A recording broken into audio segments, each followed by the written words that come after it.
Menininhos, tudo bom? Bem blogueirinha, só que não, né, querida? Oi, amigos concurseiros, meus concorrentes queridos.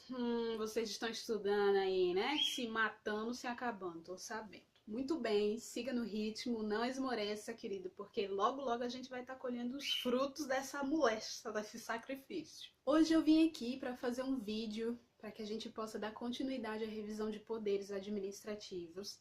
O assunto que a gente vai revisar hoje é delegação e avocação. Então, antes da gente entrar no próximo tema, que seria o poder hierárquico, eu achei legal vir e trazer esse assunto em separado para que a gente não vá estudar poder hierárquico sem dominar a diferença entre avocação e delegação, porque esses são institutos decorrentes do poder hierárquico. O poder hierárquico, ele vai trazer como consequência para o administrador público também a possibilidade dele delegar e dele avocar competências. Como é que a gente vai fazer essa revisão? Eu vou falar aqui os pontos mais importantes sobre cada um dos institutos, a delegação e a avocação, e depois a gente vai fazer a leitura da lei seca. Qual lei seca? A Lei 9784, que é a Lei do Processo Administrativo Federal. Por quê? Porque lá no artigo 11 até o artigo 17 dessa lei, a gente vai ter informações, queridas, de primeiro patamar, falando sobre delegação e avocação, para que quando essas bancas safadas vierem querer pregar qualquer peça, qualquer pegadinha na gente, a gente vai humilhar com a cara deles. Primeiro eu vou diferenciar, né? Qual a diferença de delegação para avocação? O que é delegar?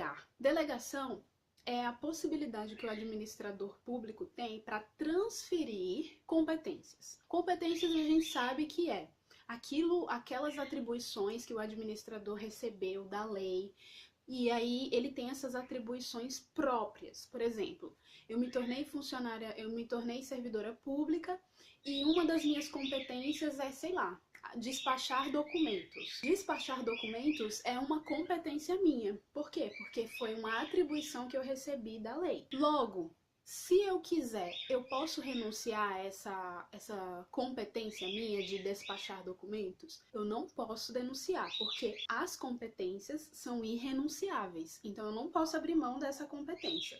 Beleza. Só que a lei, ela traz alguns casos em que o administrador público vai conseguir fazer delegação, ou seja, em que o administrador público vai conseguir renunciar a essa competência, só que de uma maneira temporária, jamais de maneira definitiva. Então, a delegação é a capacidade de transferir uma competência minha para um outro órgão, um outro agente. E para qual agente ou para qual órgão eu vou conseguir fazer essa delegação? Eu vou conseguir delegar para um órgão ou um agente que esteja numa categoria, numa hierarquia exatamente igual à minha, ou então para uma categoria abaixo da minha. Essa é a delegação em poucas palavras. A avocação seria o contrário disso, o oposto disso.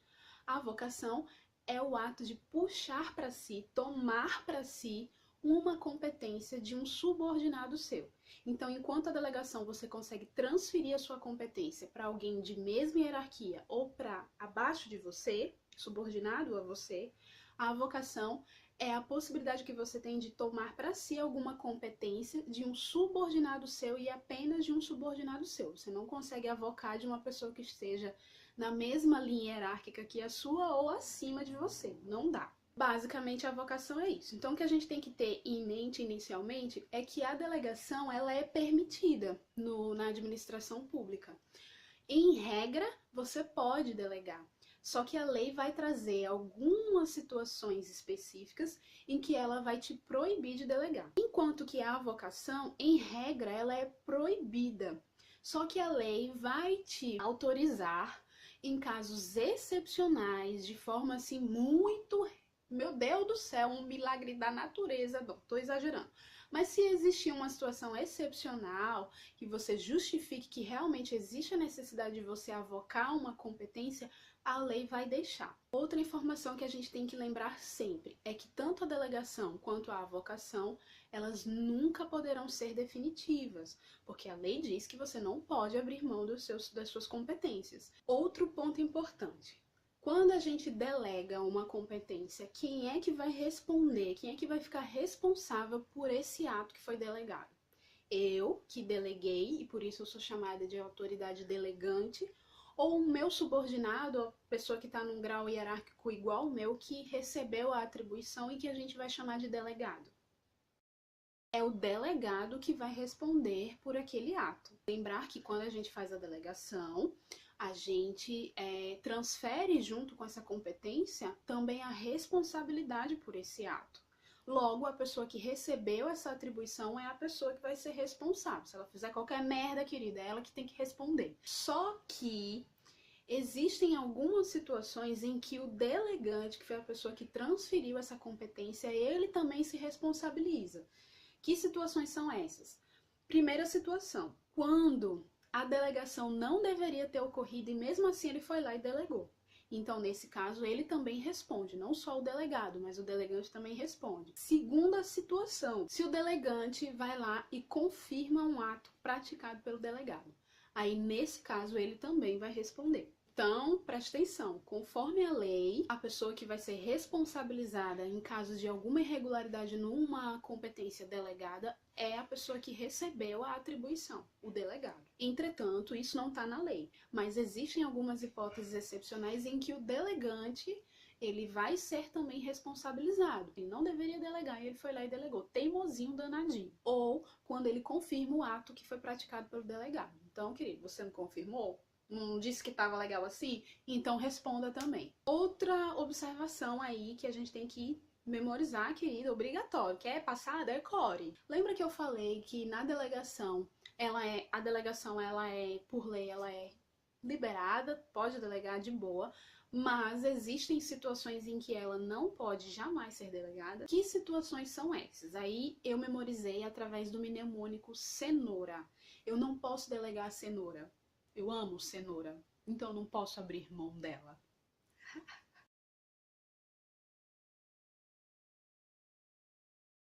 Então memorize, existem 3 situações em que a delegação não é permitida pela lei. Cenoura, competência exclusiva, atos de caráter normativo e decisão de recursos administrativos. E faz muito sentido. Imagina aí, C do cenoura.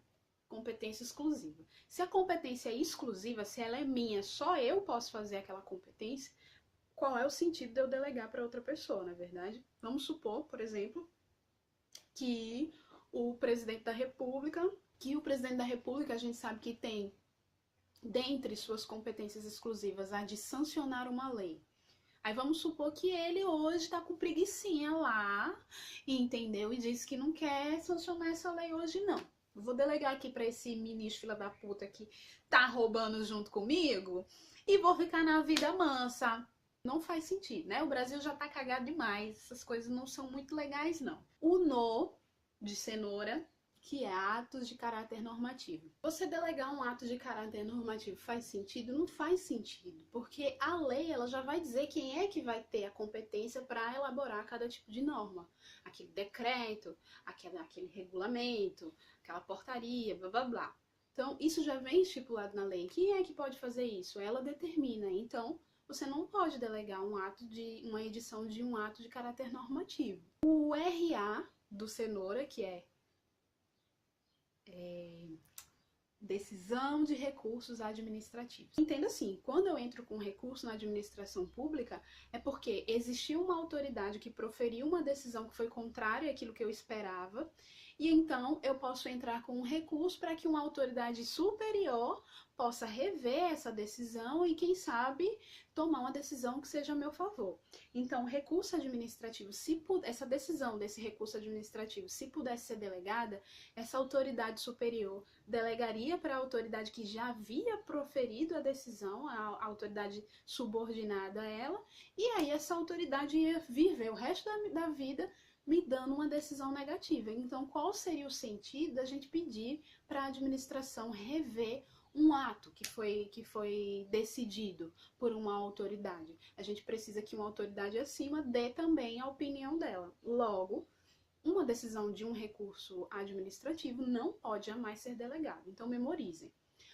Existe a possibilidade de você fazer delegação no serviço público de boa. só que você não vai poder abrir mão da cenoura. Então, basicamente, são os pontos que eu considero muito importantes, né? Que eu sempre vejo em questões. Agora, a gente vai fazer a leitura do artigo 11 até o artigo 17 da Lei 9784 para a gente rever essas informações que eu acabei de trazer aqui para vocês de uma maneira mais bonita, né, querida? Mais legislativa, bem vegana. Então, vamos lá. Artigo 11. A competência é irrenunciável e se exerce pelos órgãos administrativos a que foi atribuída como própria, salvo os casos de delegação e avocação legalmente admitidos. Então, se você recebeu uma competência, você não pode abrir mão dessa competência, você não pode renunciar dessa competência. Ai, eu me tornei auditor da Receita Federal e não tô a fim de fazer essa tarefa, não. Posso abrir mão dela? Não. Artigo 12. Um órgão administrativo e seu titular poderão, se não houver impedimento legal, delegar parte da sua competência a outros órgãos ou titulares, ainda que estes não lhes sejam hierarquicamente subordinados, quando for conveniente, em razão de circunstâncias de índole técnica, social, econômica, jurídica e territorial. Então, gente, olha aí. Ele está dizendo que, se não houver nenhum impedimento, você pode delegar parte da sua competência. Legal, a gente sabe que pode fazer essa delegação. E a hierarquia não é um requisito aqui para que você faça essa delegação. Como eu havia dito, você consegue fazer uma delegação para uma autoridade, para um órgão que esteja no mesmo grau de hierarquia que o seu. E para alguém que esteja abaixo. Você não consegue delegar para cima, mas você consegue delegar para o lado e para baixo. Claro, essa delegação só vai acontecer se for conveniente. Realmente é importante, é interessante para o serviço público a gente fazer essa delegação? É. Então a gente tem que justificar aí também. Justificar se existe de fato uma razão de circunstância de índole técnica, social. Ó, essas circunstâncias aí, existe uma siglazinha que eu uso para lembrar delas, que seria a sigla TSE-JT. Razões de circunstâncias de índole técnica, social, econômica, jurídica e territorial. Parágrafo único. O disposto no caput deste artigo aplica-se à delegação de competência dos órgãos colegiados aos respectivos presidentes. Então, esses órgãos colegiados, eles também podem seguir essa regrinha de delegação que foi dito agora. Artigo 13. Não podem ser objeto de delegação. O que você não pode delegar? Você não pode delegar sua cenoura. A edição de atos de caráter normativo, a decisão de recursos administrativos, as matérias de competência exclusiva do órgão ou autoridade. Parágrafo 1º. O ato de delegação especificará as matérias e poderes transferidos, os limites da atuação do delegado, a duração e os objetos da delegação e o recurso cabível, podendo conter ressalva de exercício da atribuição delegada. Então, aqui ele lança, ó, a delegação, você vai ter que deixar... Isso tudo tem que se tornar público, né? Porque você tem que respeitar o princípio da publicidade. Então, você vai ter que deixar lá tudo especificado. Ó, deleguei isso para a autoridade tal, ele vai poder ir até esse ponto, essa delegação vai valer de tanto a tal dia. Tem que deixar tudo especificado, né? E também esclarecer quais são os objetivos. Por que você está delegando? Qual o objetivo dessa sua delegação? Então, esse parágrafo ele diz que você tem que deixar tudo especificado. Parágrafo 2º. O ato de delegação é revogável a qualquer tempo pela autoridade delegante. Isso aqui é importantíssimo. Se eu fiz uma delegação hoje e, sei lá, daqui a 2 semanas eu percebo que ela não é mais coerente, não faz mais sentido porque vamos supor aqui, eu sou chefe bem poderosa e eu tô super sobrecarregada e existe um subordinado meu que tem competência, ele consegue, aí a competência em outro sentido, ele tem condições de me ajudar com essa atividade específica que eu tenho aqui. Então eu vou lá e delego pra ele. Só que aí daqui a um tempo eu delego pra ele por 1 mês, ó, durante 1 mês você vai fazer essa tarefa aqui pra mim. Só que aí eu percebo depois de 2 semanas que ele não tá dando conta, que ele não tá fazendo do jeito certo, eu não tô com paciência pra ficar lá ensinando o tempo todo, sabe? Que ele não tem paciência, não. Aí o que eu posso fazer? Eu vou avocar? Eu vou tomar pra mim essa competência? Não, querida, eu vou revogar a minha delegação, porque a delegação ela pode ser revogada a qualquer tempo. Então, assim, você não precisa chegar até o final do tempo que você estipulou quando você fez a delegação. Você pode revogar antes, se for necessário, se for conveniente para você. Parágrafo 3º. As decisões adotadas por delegação devem mencionar explicitamente esta qualidade e considerar-se-ão editadas pelo delegado. Então, de quem é a responsabilidade, querida? Responsabilidade por qualquer irregularidade que aconteça nessa atividade que foi delegada é da pessoa que recebeu essa atribuição, não é de quem transferiu. Artigo 15. Será permitida em caráter excepcional e por motivos relevantes devidamente justificados a avocação temporária de competência atribuída a órgão hierarquicamente inferior. Então, os detalhes da avocação. Ela só vai acontecer de maneira excepcional, ela não é uma regra. Ah, quer avocar? Avoca sempre. Não.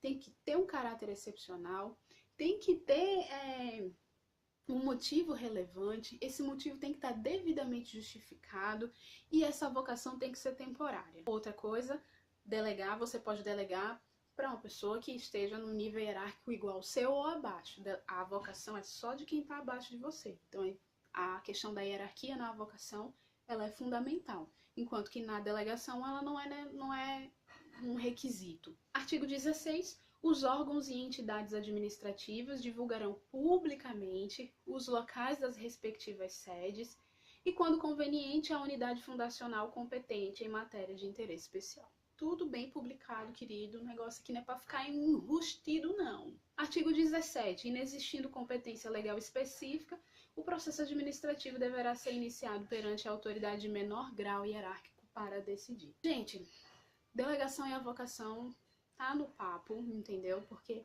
é bem simples de entender a diferença de um pro outro. A gente vai falar no próximo vídeo sobre o poder hierárquico e vocês vão notar que avocar e delegar é uma característica, é uma consequência, né, do poder hierárquico. Então foi isso, espero que tenha ajudado. Muito obrigada pelo carinho de vocês. Qualquer dúvidas podem deixar aí nos comentários. Vocês também podem fazer sugestões. Vocês também podem me seguir no Instagram. Vou deixar aqui o meu link para que vocês possam me seguir lá no Instagram e a gente possa manter um contato por lá também. Bons estudos, fiquem com Deus, foco, força e fé, porque um dia tudo vai dar pé. Menina, como eu tô... Menina, eu tô muito artística hoje.